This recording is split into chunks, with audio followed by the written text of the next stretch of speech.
We live in interesting times. Today's stories. The Gambia says a top UN court's decision to order Myanmar to prevent Rohingya genocide is historic. A UN envoy says China and Russia are shameful for not acting on Myanmar atrocities. On the coronavirus, France is ready for rapid diagnosis if case is suspected. World leaders attend the 5th World Holocaust Forum in Jerusalem. Pence at the Holocaust Memorial says the world must stand strong against Iran. Schiff tells senators to show courage at the impeachment trial. A medical officer says coronavirus patient is doing well. Microsoft is worried that tech regulations could fragment. Plus, CES 2020 virtual reality gaming pushes boundaries and goes for self-sufficiency. This is Eagle News coming to you from Las Vegas, bringing you stories from around the globe. I'm Anna Clee.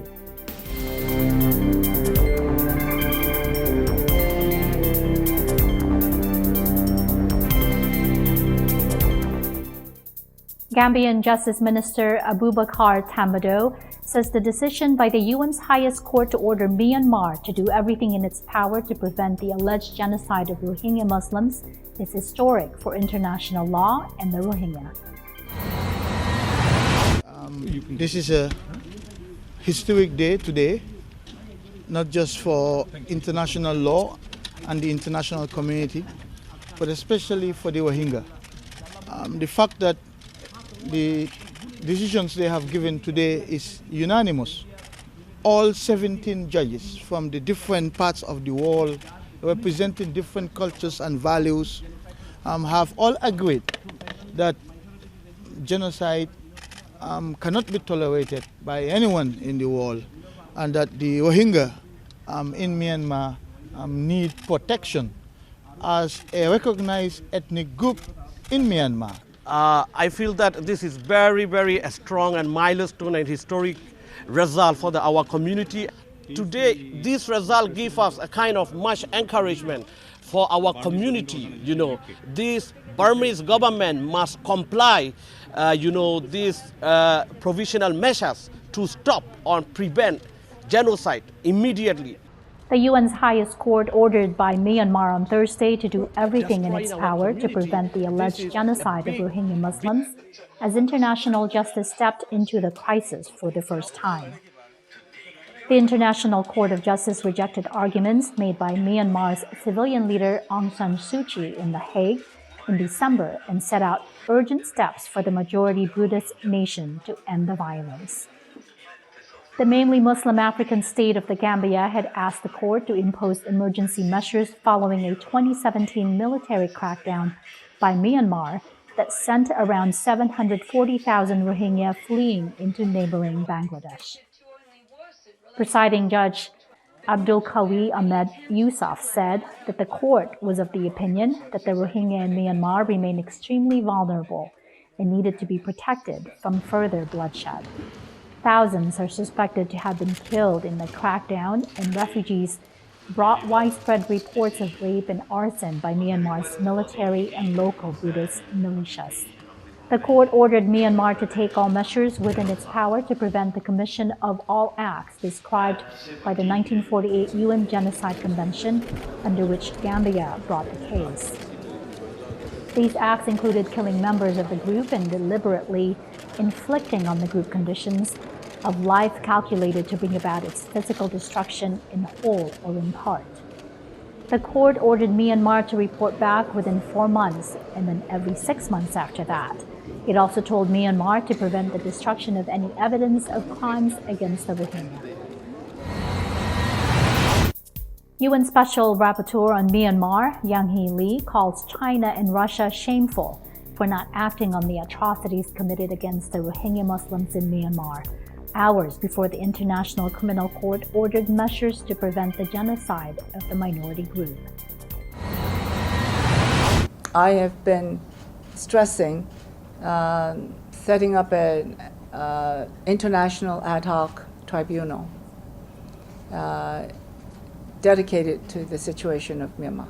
Unfortunately, the Security Council fails to refer the situation of Myanmar to the International Criminal Court.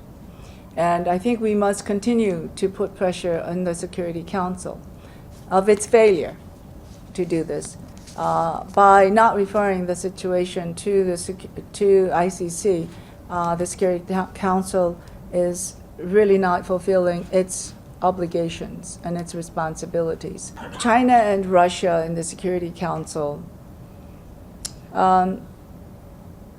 it really is regretful, and it is, and I've said this many times, that it is shameful for those states to not do anything in the face of what all the evidence we have, and just come and look at Cox's Bazar.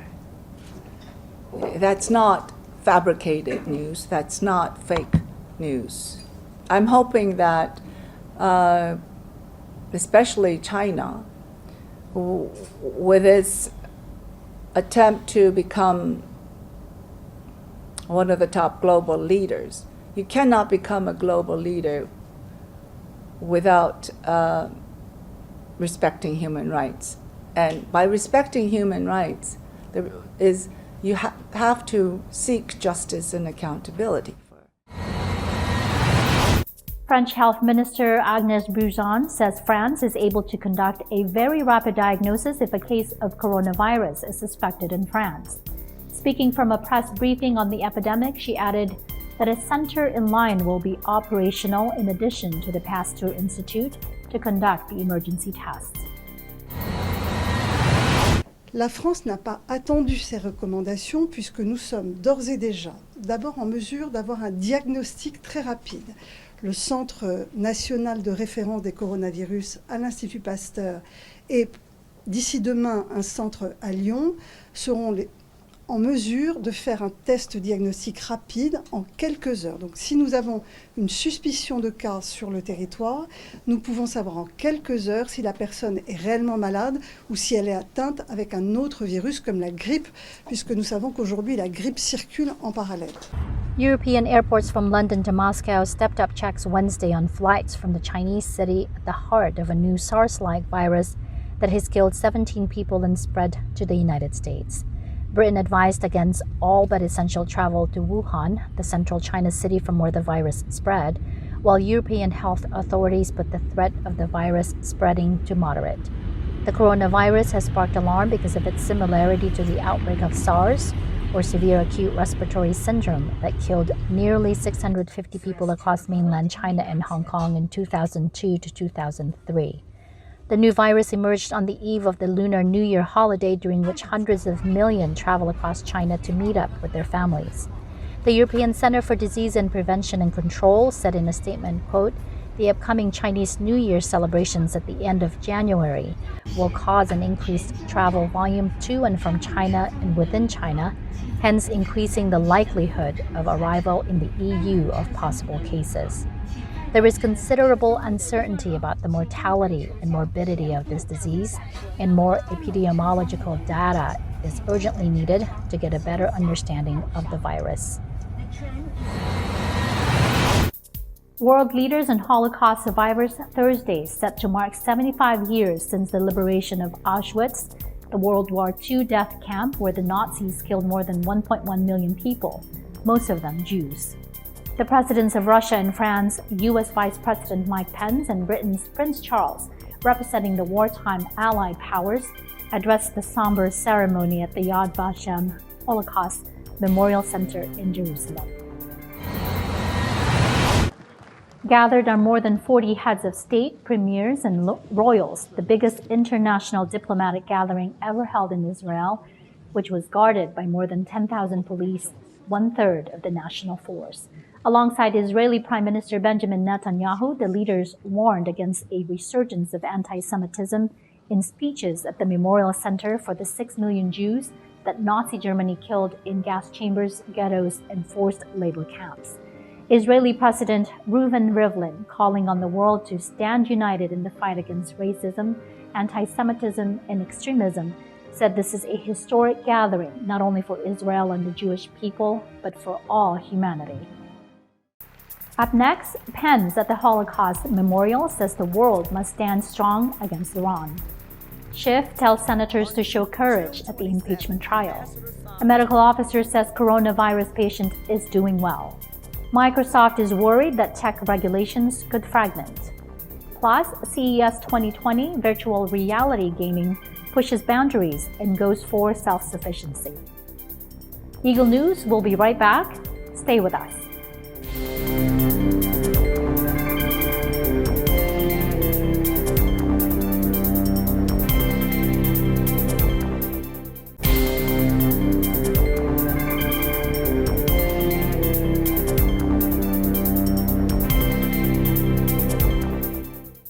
Welcome back. This is Eagle News coming to you from Las Vegas. U.S. Vice President Mike Pence urges world leaders gathered in Jerusalem to stand strong against Iran, calling it the only country where Holocaust denial is state policy. We must also stand strong against the leading state purveyor of anti-Semitism, against the one government in the world that denies the Holocaust as a matter of state policy and threatens to wipe Israel off the map. The world must stand strong against the Islamic Republic of Iran. We must be prepared to confront and expose the vile tide of anti-Semitism that is fueling hate and violence all across the world, and we must stand together. All the leaders and all the nations that are gathered here, that today we have the responsibility and the power to ensure that what we remember here today can never happen again. U.S. Representative Adam Schiff, who serves as a House prosecutor in the impeachment trial of President Donald Trump, urges senators to show the same courage that government officials and diplomats displayed when they testified in the House impeachment inquiry. They risked everything, their careers. And yes, I know what you're asked to decide may risk yours too. But if they could show the courage, so can we. I yield back. Today, we've seen the president's scheme, a shakedown of Ukraine for his personal benefit, was, I believe, an obvious abuse of his power. But this misconduct, the scheme, became exposed. Congress asked questions. The press reported. Non-political officers in the government expressed concern. The whistleblower laws were activated. As this happened, there was an effort to create an after-the-fact, misleading record to avoid responsibility for what the president had actually been doing.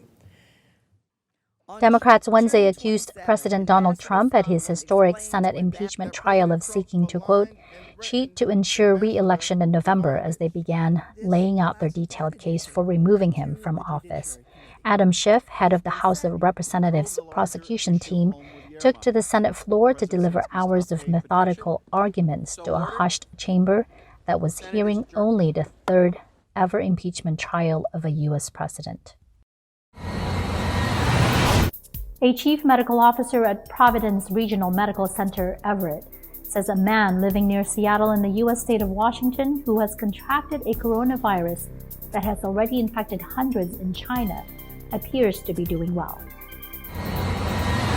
Reiterate that he appears to be doing well, and we hope that he will continue on his excellent clinical course and hopefully will be able to return home in the near future.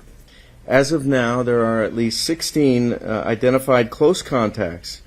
Local health departments started reaching out to them yesterday and continue to do so today. In the meantime, I want to reiterate that the risk to the general public remains low, and the public health system and our healthcare partners are working swiftly and collaboratively to address this situation.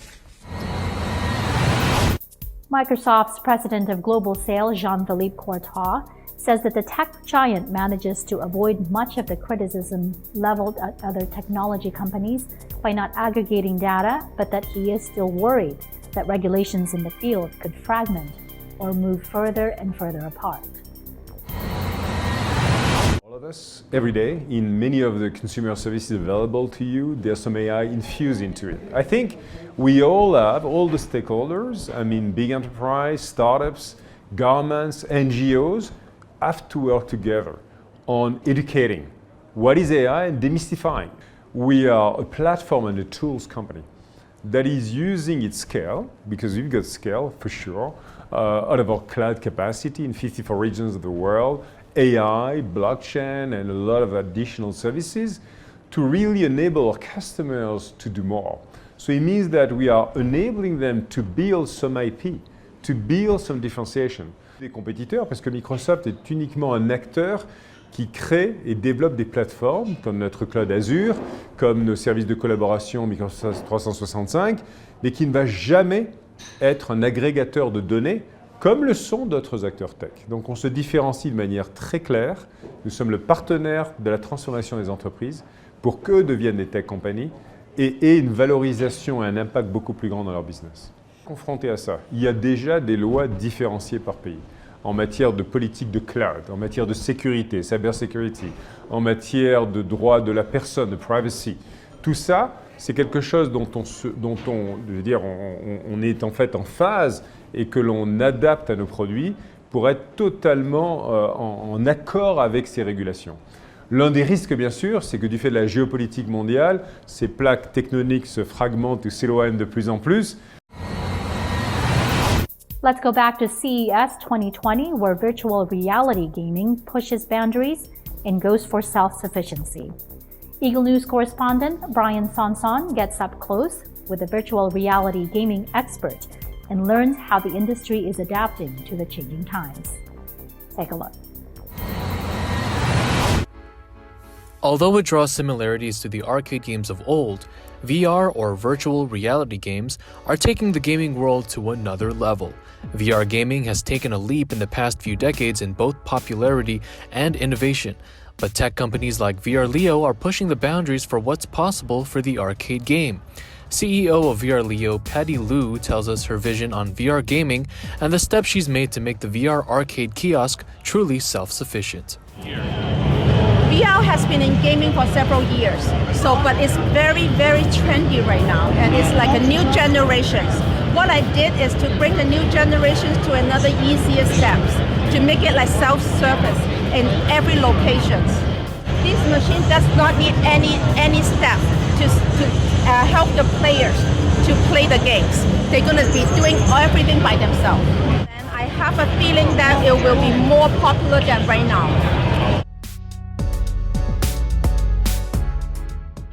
We have the UV disinfectant functions, which is really, really like first in the world. Yes.